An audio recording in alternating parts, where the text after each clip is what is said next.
joining me, have a little chat. My name is Joan and I am Senior Programmer at Showroom Cinema in Sheffield, which is the biggest independent cinema outside of London.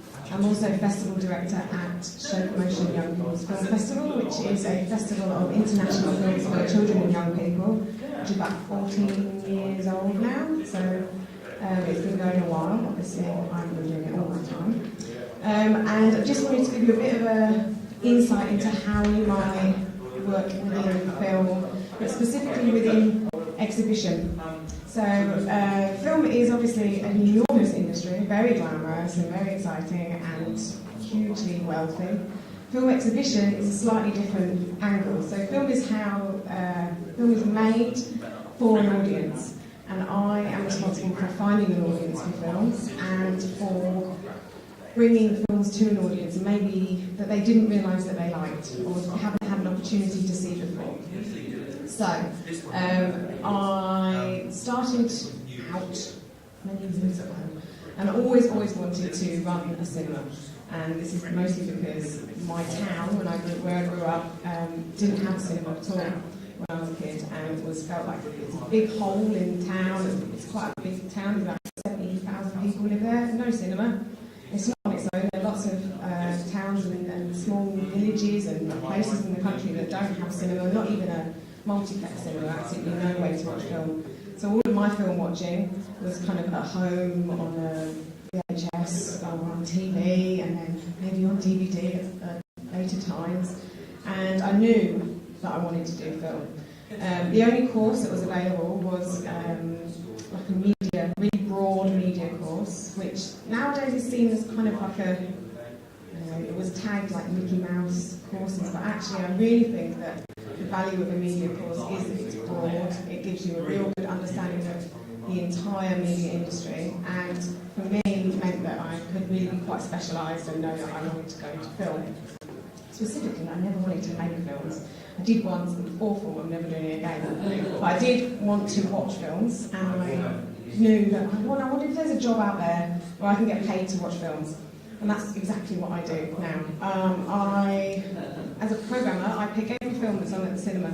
We have 4 screens and we run 364 days of the year, and I pick all those films. And the way I do that is by watching films all the time. I watch on average about 450 films a year, and I watch them at my desk, on the computer, I watch them at home on DVD.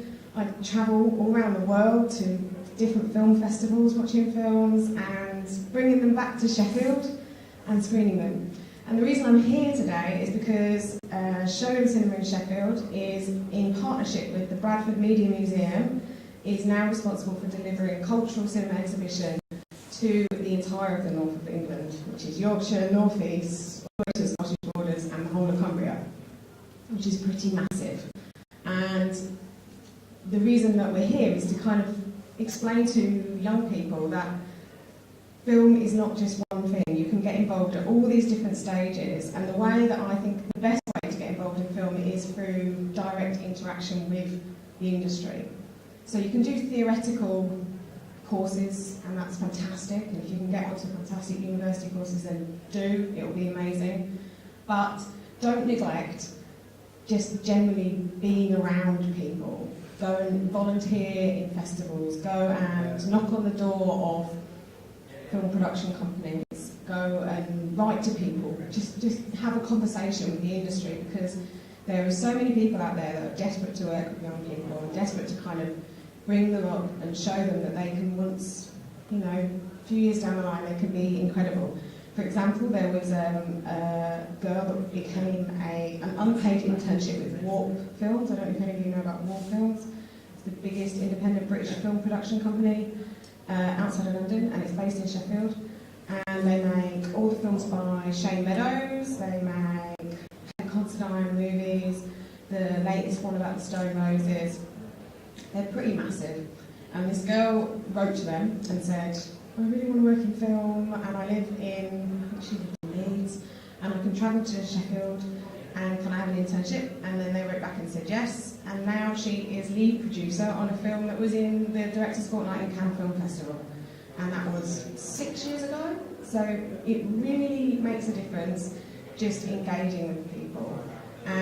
The other thing I wanted to tell you about was an initiative called the BFI Youth Film Academy. So the BFI is the British Film Institute, which recently was made responsible for all of the whole film industry. Previously it was really only responsible for London and the archive, and now it's responsible for all cultural exhibition in the country and all film education. Anybody under 19 that does film education is up to the BFI.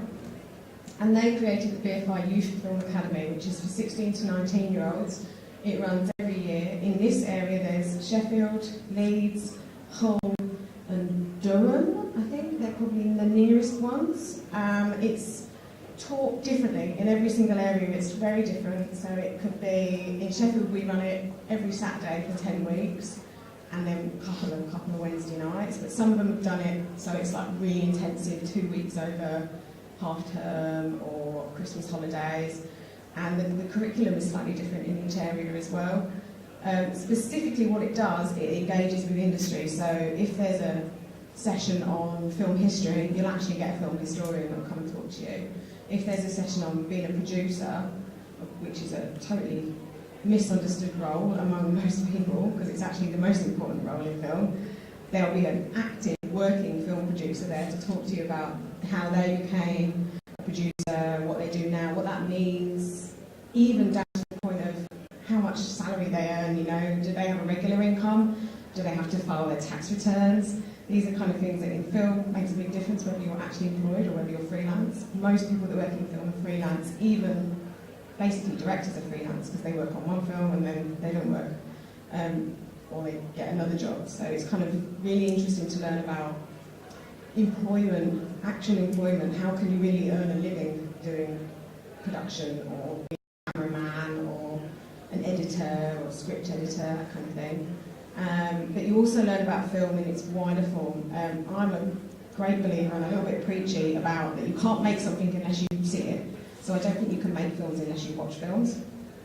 I don't think you can become a painter unless you understand the history of art, at least a little bit.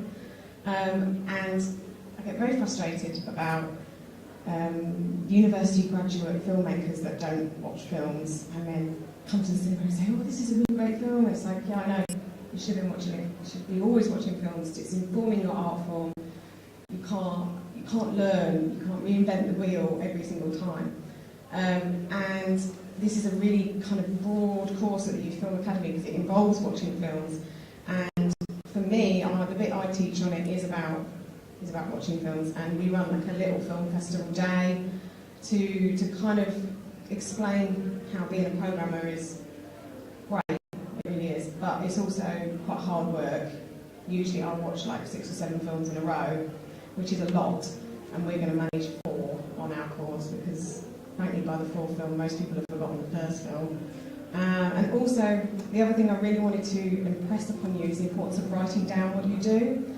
Even if it feels at the time to be not that important and not that notable, it's really important. It's like creating your own professional portfolio, and you don't necessarily even need to know what your profession is, but having evidence and a record for yourself and for the future to present to yourself, it's really important. So you could get a conditional offer at a university and go for an interview, and you're not an artist, so you might not have actually a drawing portfolio, a physical thing, but what you will have is, I watched this film, and that matters. It matters to me what films people have watched, and it matters to universities what films you've watched.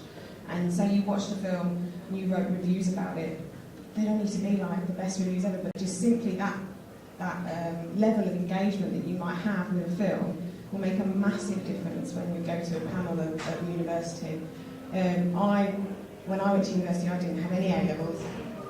I had pretty poor GCSEs, and I relied entirely on going and saying, I watched loads of films and I really love them, and this is why. And I like films from the Czech Republic, and I like films from Korea, and I like films from the 1920s, and I watch them all the time, and that's the reason that I got on. And I really think that it matters not more than your exams, because obviously I then started and realised I completely didn't know anything, but actually it is as as important. It really, really is. And I think I can't emphasise that enough. You need to kind of just celebrate what you're doing as your hobby. If that's what you want to do as your career, which most people do, I think that's probably the ideal. Just celebrate it and record it. And you're a photographer, just take pictures and stick them in a book. You know, it's the same idea. And that's kind of all I had to say. So I hope that's enough. And if anybody has any questions, I'm just outside.